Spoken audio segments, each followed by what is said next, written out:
해방되던 해에 우리 교회가 창립이 됐으니까 벌써 74년이 됐습니다. 정말 교회란 무엇일까 한번 생각해 볼 필요가 있죠. 여러분이 교회를 다니면서 교회에 대한 그 뜻을 우리가 정확히 알면 교회가 그런 곳이구나. 교회는 예수님이 세운 곳입니다. 그래서 교회를 헬라어로 말하면 에클레시아라는 말을 씁니다. 한번 따라해 봅시다. 에클레시아. 액이라는 말은 아웃, 바깥으로, 클레시아, 불러낸다. 우리가 70억의 인구 중에 하나님께서 한 사람을 이렇게 밖으로 불러내가지고 우리를 따로 모은 다음에 거기에는 반드시 예수님을 나의 구세주로 영접한 사람들, 그런 사람을 모아놓은 곳이 교회예요. 그러니까 저와 여러분은 예수님이 없이는 만날 이유가 없는 사람들입니다. 예수님 때문에 만난 줄로 믿습니다. 예수님을 구주로 영접한 사람들, 그런 사람들이 모여서 하나님께 예배하고 감사하고 또 이렇게 교회를 위해서 또 헌신하고 또 희생하고 물질과 땀과 모든 정열을 바쳐가면서 우리 교회는 74년의 역사를 지금도 지내고 있는 것이죠. 그러므로 우리는 이 교회가 하나님께서 세우신 목적, 교회의 본질이 무엇인가를 항상 우리가 상기해야 됩니다. 교회는 첫째로 사람의 영혼을 거듭나게 하는 곳입니다. 따라합시다. 영혼을 거듭나게 하는 곳. 교회는 영혼을 거듭나게 해서 많은 영혼을 구원하는 것이 교회의 첫째 목적입니다. 내가 예수님께서 잃어버린 영을 찾으러 왔다고 예수님 말씀하신 것처럼 하나님의 교회가 영혼을 거듭나는 일, 전도하는 일, 이런 일을 게을리한다면 그는 교회로서의 존재 가치가 없는 것이죠. 그래서 요한복음 3장 3절에 우리 주님께서 말씀하십니다. 요한복음 3장 3절을 읽어보겠습니다. 예수께서 대답하여 이르시되 진실로 진실로 내게 이르노니 사람이 거듭나지 아니하면 하나님 나라를 볼 수 없느니라. 저는 오늘 아침에도 하나님 나라를 생각해 봤어요. 이 말씀을 준비하면서 또 이렇게 읽어가면서 만약에 우리가 천국이 없다면 정말 삶의 의미가 없을 것입니다. 정말 세상이 너무나 어지럽고 하루하루 살아가는 것이 전쟁인데 만약에 천국이 없고 영생이 없다면 그냥 인생을 끝내버릴 가능성도 너무나 많은 거예요. 그러나 우리에게는 분명한 영원한 세상이 있고 하나님 나라가 있기 때문에 그 하나님 나라를 향해서 오늘도 한 걸음 한 걸음 달려가는 우리 모두가 되어야 될 줄로 믿습니다. 또 교회는 제자를 많이 만들어내는 곳이 되어야 됩니다. 따라합시다. 제자를 많이 만들자. 예수님께서 부활하신 이후에 하늘로 승천하시기 직전에 딱 한마디 유언하셨어요. 사람은 유언이 얼마나 중요합니까? 그 유언은 마태복음 28장 19절 이하에 나와 있습니다. 한번 같이 읽어보겠습니다. 그러므로 너희는 가서 모든 민족을 제자로 삼아 아버지와 아들과 성령의 이름으로 세례를 베풀고 내가 너희에게 분부한 모든 것을 가르쳐 지키게 하라. 볼지어다 내가 세상 끝날까지 너희와 항상 함께 있으리라 하시니라. 우리 예수님은 딱 한 가지 소원이 있어요. 모든 민족으로 너희 제자를 삼아라. 내가 너희에게 가르쳐준 것들을 잘 지켜서 가르쳐서 그를 지키게 하라 이렇게 말씀했습니다. 그래서 교회는 교육을 잘해야 됩니다. 예수님의 3대 사역에도 나오듯이 우리 교회는 새가족이 오면 새가족 교육하고 1:1 양육하고 3단계 4단계 또 수요일날에는 성서대학도 열고 이렇게 교육을 많이 하는 것입니다. 교회는 잘 하나님 말씀을 배워야만이 그 교회가 바로 서가는 교회가 되는 것입니다. 또 이 교육이라는 것은 얼마나 중요한가. 책을 많이 읽는 민족의 세계를 지배한다는 말도 있듯이 한 번은 로마 군대가 예루살렘을 둘러싸고 완전히 이제 예루살렘이 망하게 됐습니다. 이때에 그 유명한 랍비 벤자카이라는 랍비가 우리가 칼로는 로마를 이길 수가 없고 이 로마를 앞으로 뭘 이길 수 있을까? 칼보다 강한 게 무엇인가? 그것은 생각해 보니까 교육이었습니다. 그래서 사령관을 찾아가지고 우리가 예루살렘 성을 내어줄 테니까 우리를 저 야부네라는 곳으로 우리를 좀 보내달라. 그래서 사령관이 전쟁을 안 하고 그들이 항복하니까 예루살렘을 점령하여서 예루살렘 모든 성전도 다 갖게 됐죠. 그리고 유대인들은 야불이 들어가서 이 벤자카이가 율법을 집대성한 미시나라는 책을 만들게 되는데 이 미시나라는 책을 만들어서 후진들을 양성해야 된 것이죠. 여러분 지금 이 세계 역사를 보면은 천년을 자랑하던 로마는 세상에서 사라졌지만은 유대인의 문화는 지금도 살아서 역사하고, 유대인들은 교육하면 유대인을 우리가 치지 않습니까? 로마의 흥망성쇠를 기록했던 기번이라는 학자도 로마가 망한 데는 두 가지 이유가 있다고 그랬습니다. 하나는 자녀 교육을 부모가 안 하고 노예들에게 시켰어요. 또 하나는 너무 출산율이 저하돼가지고 너무나 환락과 타락의 도시가 돼서 이 귀족들이 아기를 안 낳습니다. 그래서 나라가 망한 거예요. 열심히 교육하는 교회, 말씀을 가르치는 교회는 살아있게 되고 교회는 잘 가르쳐야 되는 것입니다. 그러므로 우리 교회가 하나님의 말씀을 잘 배우고 여러분은 또 열심히 배워서 하나님의 말씀대로 살아서 우리 교회가 든든히 서가기를 주의 이름으로 축원합니다. 세 번째로 교회의 본질은 사람을 치유하고 회복하는 겁니다. 그럽시다. 사람을 치유하고 회복하는 교회. 여러분 교회에 오면 제일 먼저 마음이 편안해집니다. 세상에서 너무나도 불안하고 초조하다가도 교회에 와서 찬양을 듣고 오늘도 연합성가대가 우런 찬송을 하니까 승리하리라 우리가 막 가슴이 뻗떡 서잖아요. 우리가 자신감 있고 그래 예수 승리야 악한 마귀를 다 물리친다. 여러분 교회에 오면 마음의 평안을 얻습니다. 뿐만 아니라 사람은 교회에 오면요 육신의 질병도 치유받는 줄로 믿습니다. 여러분 저도 여기 서 있지만은 세상 의학이 허리를 못 고쳤어요. 기도하다 하나님이 고쳐줘가지고 지금 몇십 년째 이렇게 열심히 살아가고 있습니다. 뿐만 아니라 우리의 영혼도 치료합니다. 그러므로 교회는 영혼육을 치유받는 공동체, 그래서 이 교회에 오면 너무나 좋은 곳이에요. 여러분 교회에 와서 여러분의 영혼과 여러분의 심령과 여러분의 육체가 치유되기를 주의 이름으로 축원합니다. 오늘도 열악한 육신을 가지고 오는 자들이 하나님 앞에 예배하고 기도하고 말씀을 들을 때마다 여러분의 심령과 육체가 치유되기를 주의 이름으로 축원합니다. 이렇게 교회의 본질은 세 가지로 나눠져 있어요. 그러나 이 교회의 본질뿐만 아니라 이런 교회가 잘 돼가는 가운데 과연 우리가 이 세상에 그리스도인들은 다 자기 나라가 있고 시민권이 다 다르잖아요. 교회는 우주적으로 다 같은 교회지만 그러나 크리스찬 개개인들은 다 나라가 다르고 시민권이 달라서 이 사회 속에 들어가면 사회 참여를 합니다.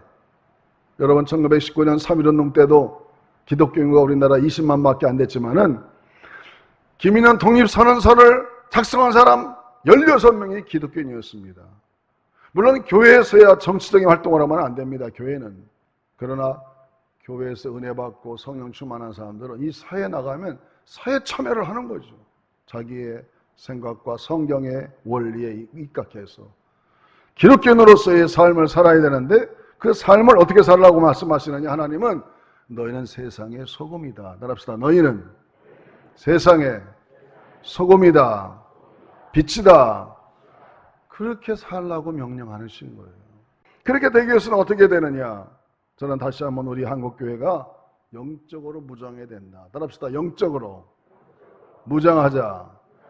우리가 보이지 않고 보지 않지만 악한 마귀를 어떻게 해서든지 잘 되는 나라가 망하기를 위해 기도하기를 공적을 할 거 아닙니까? 이거 완전 영적인 전쟁입니다. 여러분 악한 마귀는 어떻게 해서든지 기독교 국가 대한민국이 잘 되는 걸 싫어합니다. 어떻게 해서든지 망가뜨리려고 합니다. 그러므로 우리가 한국교회가 쇠퇴한 원인도 한 가지를 따진다면 영적인 파워가 떨어짐으로 한국교회가 약화된 것이에요. 여러분 초대교회 때는 얼마나 영적으로 강했습니까? 제가 여러분에게 날마다 요즘에 강조합니다. 매일같이 큐티하고 경건의 삶을 살라고. 여러분 다윗은 하루에 3번씩 기도하고 7번 찬양했다고 그랬습니다. 그렇기 때문에 그가 전쟁이 나고 하라는 게 기도만 하면 즉각 응답을 받는 거예요. 성령이 충만하니까. 그러나 주일날 나와서 예배드리고 일주일 동안 아무런 하나님과 상관없이 살다가 어떤 문제가 터져서 기도하면 주께서 음성을 들려줘도 들을 수가 없는 거죠. 영의 귀가 닫혀가지고. 그러니까 우리는 매일같이, 제가 오죽하면 생명의 삶이라는 책을 선택했겠어요. 그거는 스마트폰으로 다운받아도 나오고 어디 가도 살 수 있는 책이니까, 가장 사람들이 많이 쓰는 책이니까 그 본문을 가지고 매일 큐티하고 기도하고 말씀 묵상해서 하나님과 나와의 관계를 매일같이 소통을 잘하면 어떤 문제가 터져도 하나님 하면 하나님께서 내 음성을 들어주시고 또 말씀하시면 들을 수 있는 귀가 있어서 여러분 영적으로 다시 한번 무장하시기를 주의 이름으로 축원합니다. 따라합시다. 신앙생활에 열심을 내자. 이렇게 믿어서는 안 되는 거예요, 여러분. 일주일에 한번 반드시 나와서 예배드리고 일주일간은 저 사람이 교회를 다니는 사람인지 예수를 믿는 사람인지 분간이 안 나게 살아간다. 우리는 다시 한번 영적으로 회복되어서 강한 십자가의 군사가 되어야 될 줄로 믿습니다. 그래야만이 우리의 신앙을 지켜나가는 거예요. 우리가 창립 74주년을 맞이해서 교회가 교회답게 잘 세워지면 하나님이 이 나라는 지켜줍니다. 할렐루야. 우리가 믿음으로 의인 열매만 있어도 소돔 고모라가 망하지 않았는데 우리가 하나님 앞에 바로 서서 믿음으로 살고 영적으로 충만해지면 하나님께서 그렇게 하나님을 믿는 백성들을 절대로 버리지 않습니다. 그리고 두 번째로는 소금 같은 역할을 하라는 것이죠. 따라합시다. 소금과 같이 살자. 오늘 본문에 보니까 너희는 세상의 소금이니 소금이 만일 그 맛을 잃어버리면 무엇으로 짜게 하리요. 후에는 남을 쓸데없어 다만 밖에 버려워져 사람들에게 밟힌다. 여러분 소금 이야기 너무나 잘 아는 이야기죠. 소금의 특징은요, 음식을 맛을 내게 하죠. 그리고 소금의 또 하나의 특징은 음식을 썩지 않도록 방부제 역할을 합니다. 예수님께서 소금 얘기를 자주 하신 이유는 예수님이 살던 그 지중해 연안만은 너무나 온도가 높은 뜨거운 사막 기후입니다. 그래서 옛날에는 냉장고도 없고 하기 때문에 음식을 잘 보관하려면 소금이 얼마나 중요한지 몰라요. 그때 당시는 햇볕과 소금이 제일 중요했어요. 소금을 잘 고르치면 한 달 동안 음식을 잘 보관할 수가 있는 것이죠. 그러므로 너희는 세상의 소금이라 이렇게 말씀하시는 것은 너희가 세상에 들어가서 소금처럼 녹아져가지고 맛을 내는 사람이 되고 네가 소속한 공동체를 죄악에 물들지 않도록 방부제 역할을 잘하라, 그런 말씀하시는 거죠. 할렐루야. 따라합시다. 너희는 세상의 소금이라. 그 말씀이 이렇게 해석할 수 있다는 거죠. 따라합시다. 이 세상에 들어가서 녹아져서 맛을 내고 죄악으로 물들지 않도록 방부제 역할을 하는 것이다. 쉽게 말하여 여러분 동창회 많이 갑니다. 초등학교 동창회, 고등학교 동창회, 대학 동창회, 개모임도 갑니다. 다 만남이 다 있잖아요. 그 만남 가면 거기서 사물이 스며들고 녹아져서 내가 감으로 인해서 참 그 분위기가 좋아지고 아유 자네 오길 너무 잘했어. 당신 오길 너무 우리가 기다렸어. 이 모임에는 당신이 빠지면 재미가 없어. 맛을 내는 사람이 되고 더 나가서는 그 모임이 죄악으로 물들지 않고 세상적으로 나가지 않고 좀 더 경건하고 좀 더 비전적이고 좀 더 미래지향적인 그런 아름다운 단체가 되도록 내가 얼마만큼 영향력을 행사하느냐. 그렇게 살았다면 여러분은 소금이 된 것이고 내가 가도 유명무실한 존재가 되고 아무 맛도 안 나고 아니, 너는 안 오는 게 나아. 왜 자꾸 이런 모임에 오냐. 너 집에 가.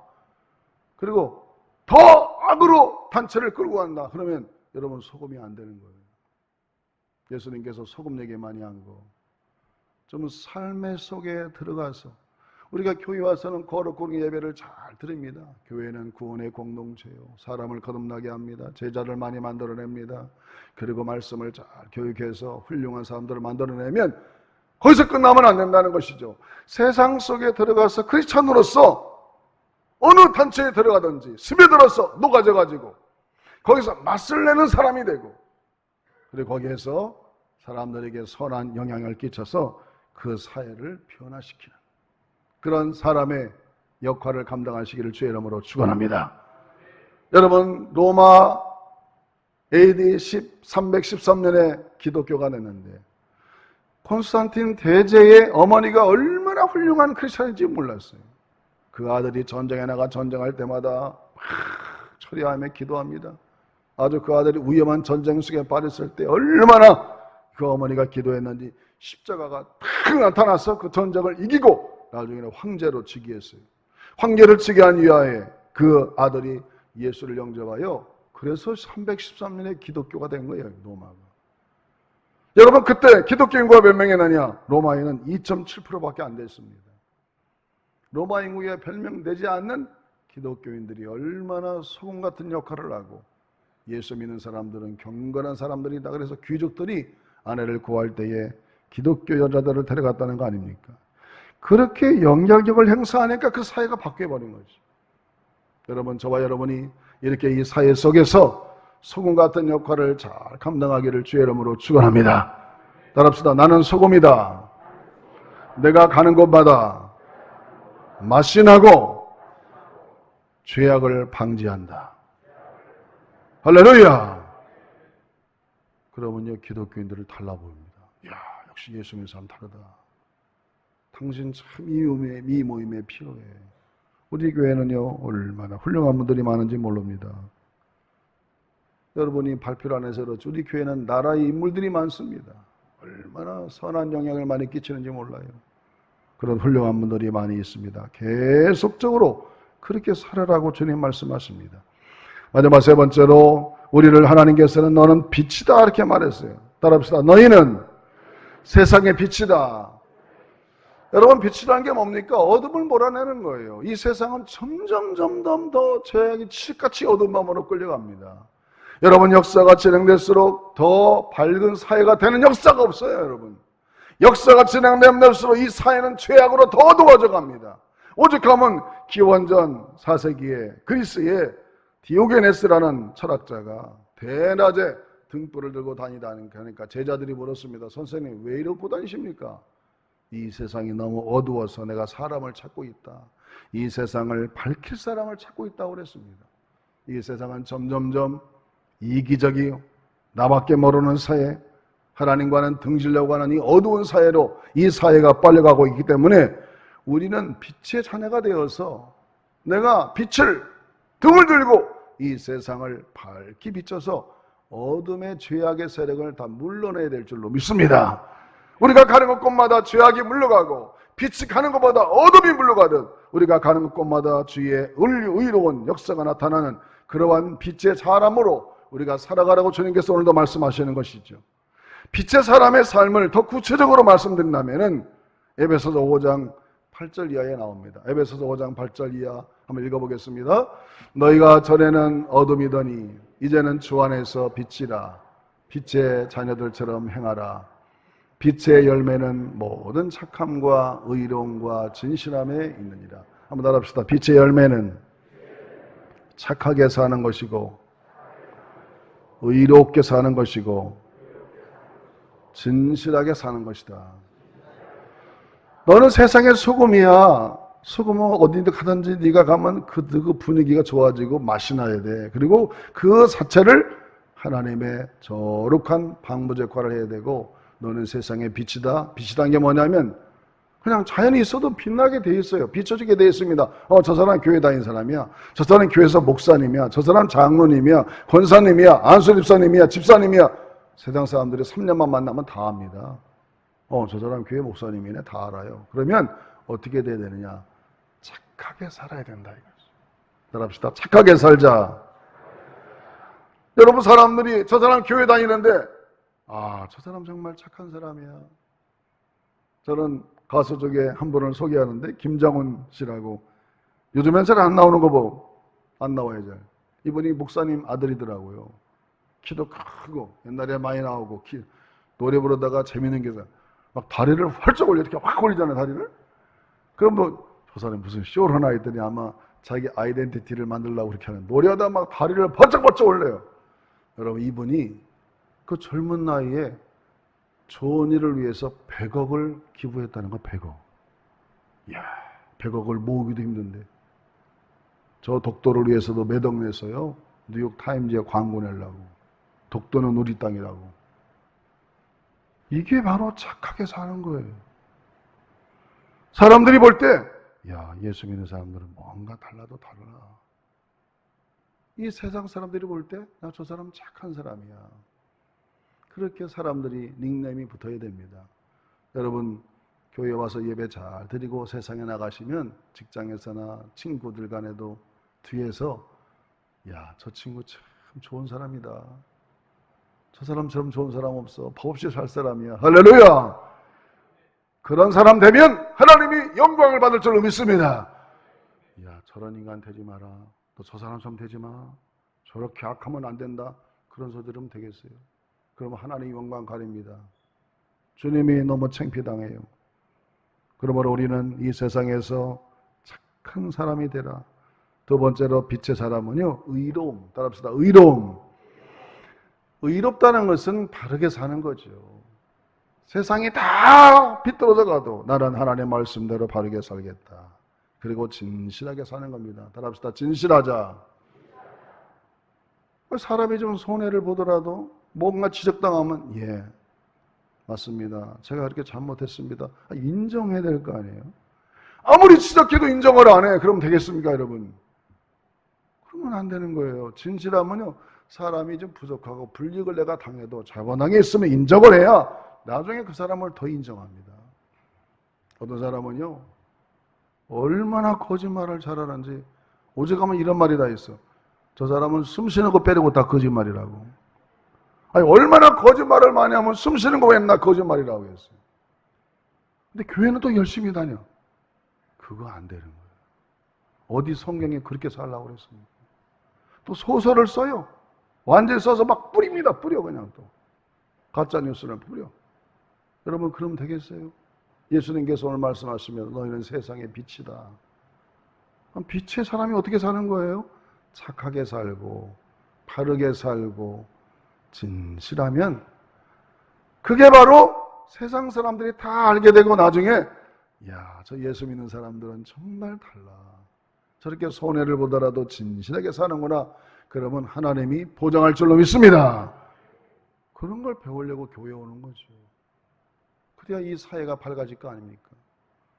여러분, 그러므로 우리는 하나님 앞에 진실하고 의롭고 착하게 그렇게 살아야 하나님 교회에 나와서 예배드리는 보람이 있고 세상에 나가도 사람들이 예수 믿는 사람들을 인정합니다. 할렐루야! 지금 우리 한국교회가 너무 거리가 떨어져 있어요. 왜 그럴까? 그것은 뭐 특별한 게 아니에요. 우리의 삶이 소금이 못 되고 빛이 못 되니까 그렇게 사람들이 얘기하는 거 아니겠습니까? 뭐 우리가 뭐 예수 안 믿는 사람들보다 특별한 게 뭐가 있겠어요? 우리의 삶이 내가 가는 곳곳마다 맛이 나고 사람들을 세워주고 또 내가 가는 데마다 사람들한테 착하다고 소리 듣고 저 사람은 진실한 사람이야. 그렇게 인정받으면 그렇게 천만백일 살아보세요. 어디 하나님이 이 나라를 망하시게 하겠어요. 하나님이 지켜줄 줄로 믿습니다. 역사를 보세요. 여러분, 교회가 바로 서고 교회인들이 성도들 말씀대로 살아가면 그 나라는 반드시 하나님이 지켜주는 줄로 믿습니다. 믿는 자들이 바로 살지 못하면 역사는 그 나라를 심판한다. 하나님의 관심은 교회에 있습니다. 하나님께서 교회를 통하여 그 나라의 운명을 결정하기 때문에 오늘 저는 창립 74주년을 맞이해서 정말 빛처럼 소금처럼 우리의 삶을 살아가는 저와 여러분 되어서 우리 때문에 나랍시다. 충목교회 때문에 대한민국이 번성하는 원인자가 되자. 할렐루야!